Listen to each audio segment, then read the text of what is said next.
and welcome to another Mark 1 in the community video. I keep repeating myself an awful lot when I do these videos. I must make things a little bit more flexible and random, I should say. But anyway, today we are looking at a very special car in limited numbers today, and a very rare car in the Focus Mark 1 scene, and something that a lot of people have overlooked because the colour is either a love or hate colour, really honestly. And it is a Ford Focus Millennium, and this is an edition that was brought out around late 1999, early 2000 to celebrate the turn of the millennium. And Ford decided for the Focus Mark 1, the current Ford Puma, and the KA, the original KA, they all had to have special limited edition colours. And that turned out to be the Millennium yellow colour. Now, it's sometimes known as the Millennium yellow colour. Sometimes it's known as zinc yellow or banana yellow, as the appearance suggests. It is a very rare car these days. And contrary to popular opinion, there is actually 1,007 manufactured, 1,000 models to be sold to the public, and 7 dealer press release prototype sort of cars, really.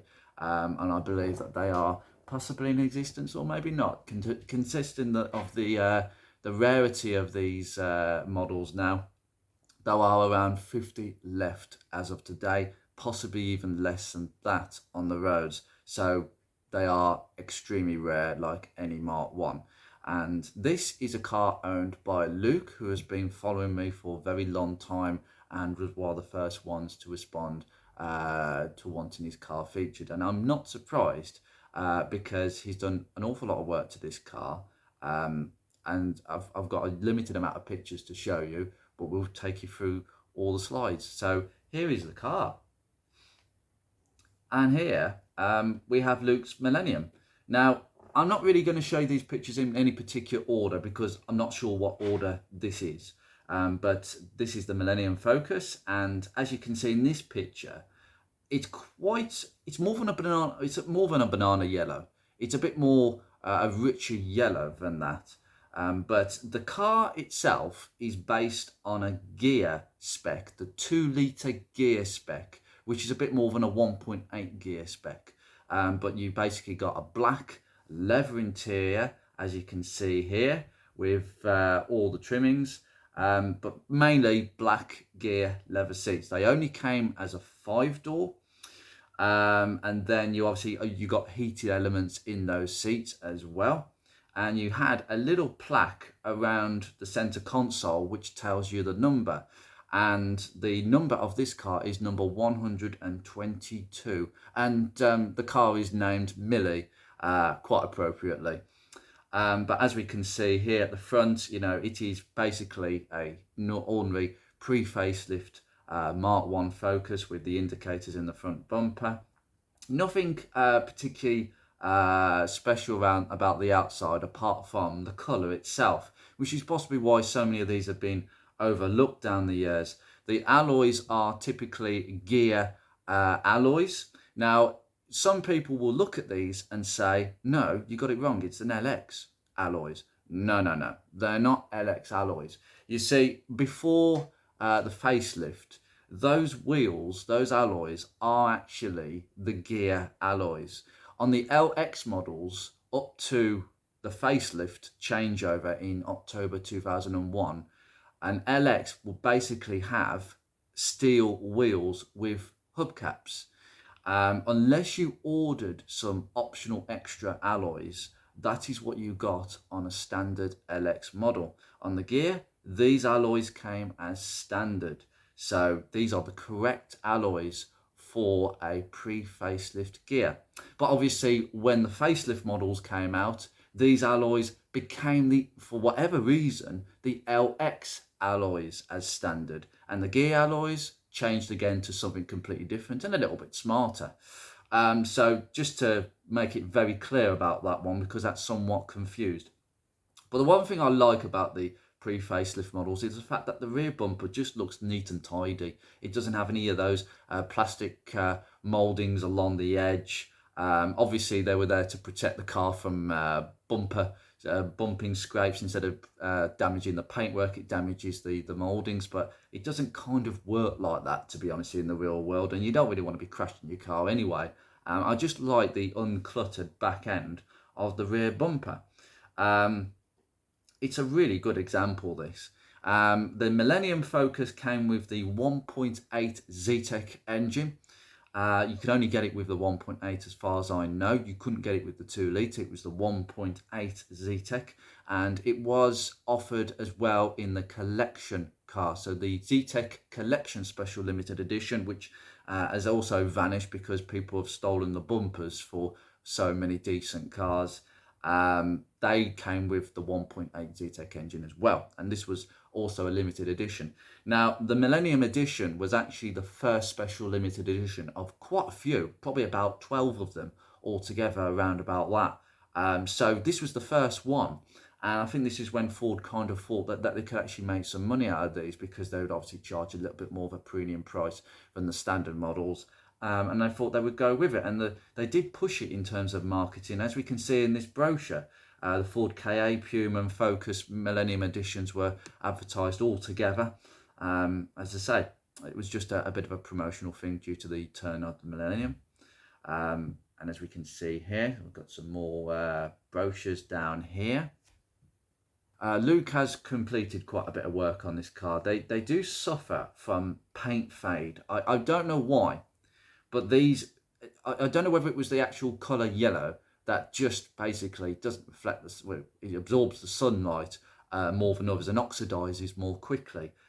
These cars do require a good polish up every so often. They do tend to fade as a colour. I'm not sure, again, why.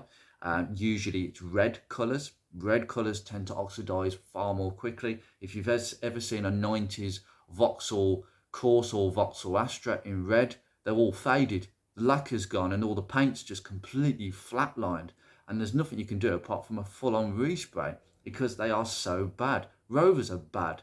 Red Rovers from the 90s are bad at oxidizing and lacquer peel.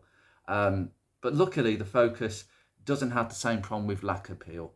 They got the lacquer perfectly right. I think some of the paint was actually pretty good, considering that they gave a 12-year corrosion or perforation warranty on these cars, despite the fact that a lot of them would have probably gone in for warranty work before 12 years guaranteed.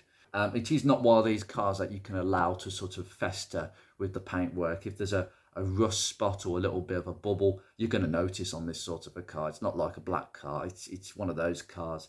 But if I take you underneath, and these are some of the shots underneath, I mean, that's really clean. That's what you want to see in a Mark 1 Focus. All I will say is that just needs protecting. I suspect Luke has already done so, but that will need a protection layer just to keep it topped up like something like a Dynax, because, you know, it's as original. The back end of the car also, again, you know, Luke's had all of this redone before this photo was taken. The tank straps obviously get a bit rusty. You need to keep an eye on them, because I've known people to put a full tank of fuel in their car and realise, oh, the tank's dropped, because the weakened straps that are already corroded have just given in. There are 2 of them, so don't worry. If one gives up, the other won't be far behind, but you need to change them. And the rear cross member, as usual, you know, the subframe looks quite scabby, but it looks worse than what it is usually, unless you really don't do anything about it and let it go, and then it will have holes in it, and then you'll need to swap it. It's as simple as that. You can get brand new ones these days from Euro Car Parts, I believe, under the brand name Starline, I think that's the word. And have a look at these seats. Yeah, now these leather seats, as I say, these are the gear seats, the gear leather seats. They're different from the Zetec ones, because if you look at the bolsters on the seat slab and the backrest, they're much more shallower. They're literally very, very shallow indeed. You will go slipping and sliding all over the place. There's far less support on these seats. But these are the seats that came as standard, and they're in really good condition by the look of things. And I am actually going to read you now just a little extract that Luke gave me about this car's life in his own words. Let me introduce myself. I am a Mark 1 Ford Focus Millennium. Only 1,000 of these yellow icons were commissioned for the turn of the Millennium, and approximately only 50 are now left. I am number 122 and have lived all my life in Bristol.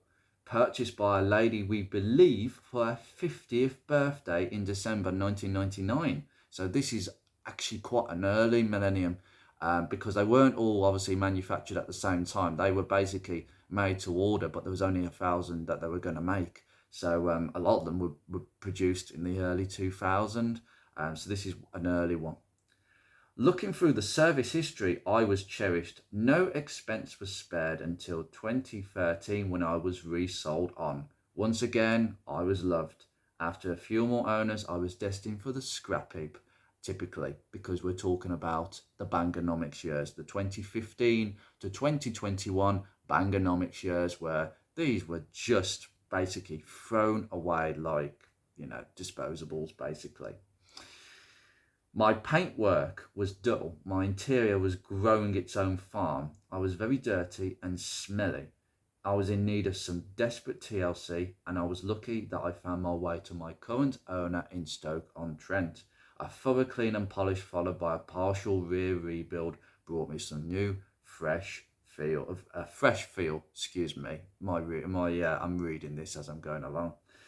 A modern classic back to life. Loving my current life of travelling and visiting car shows and once again being cherished. And that, Luke, is what it is all about. I can't wait to meet you. Now, Luke is going to be coming to the Festival of the Unexceptional in July. I cannot wait to meet you and Millie because, quite frankly, this is what it's all about.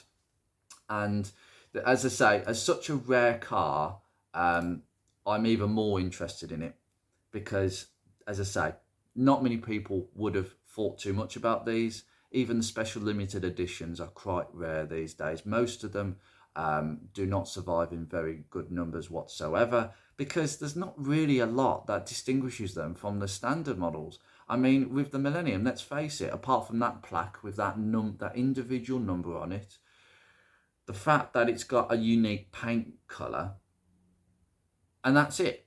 I mean, you got leather seats, heated leather seats, that's a speciality, but you did get that on the Top Gear models. So again, it's nothing unique. There's just nothing unique really about these cars, and that's why a lot of them have just gone the way of the wind. But there's enough uniqueness now to make one feel absolutely special. And if you see a Millennium going for sale, don't overlook it. If you're looking for a Mark 1 Focus, it's a really nice car to get your hands on, very collectible, and they're noticed because of the colour. It's instant. If you know Ford Focus Mark 1s or anything about Ford Focuses, people will know these a mile off and say, oh, it's a Millennium. Goodness me, I haven't seen one in years. I've personally only seen one in the flesh, so this will be the second one, but this one will probably look far better than the one I saw stuck out someone's garage, someone's front house, I should say, parked over grass, which is always useful. So I am really going to end this here. I've wanted to keep this quite short and brief because, goodness me, I've got a lot of these videos to make and I'm making a few of them back to back. But Luke, I cannot wait to meet you and this fantastic example of a Millennium Focus. And I'm really pleased to feature it because we've had a couple of Z-Techs, a couple of 1.6s. Now we've had something of the speciality. And I'm sure that there are people that are watching this channel who have a special limited edition. If you've got a special limited edition Focus, please give me an email. My email is on my channel page. Give me an email with all the details, some pictures, and I'll feature your car as well. I want as much variety as possible, and I'm hoping to feature a diesel Focus in one of my future videos coming soon. Anyway, thank you very much for sharing this with us, Luke, and the passion you have for your Focus Mark 1. It is very plain to see in these pictures that you really love this car, and I can't wait to see more. Anyway, you take care, and same to everybody else. You take care, stay safe, enjoy this lovely weather.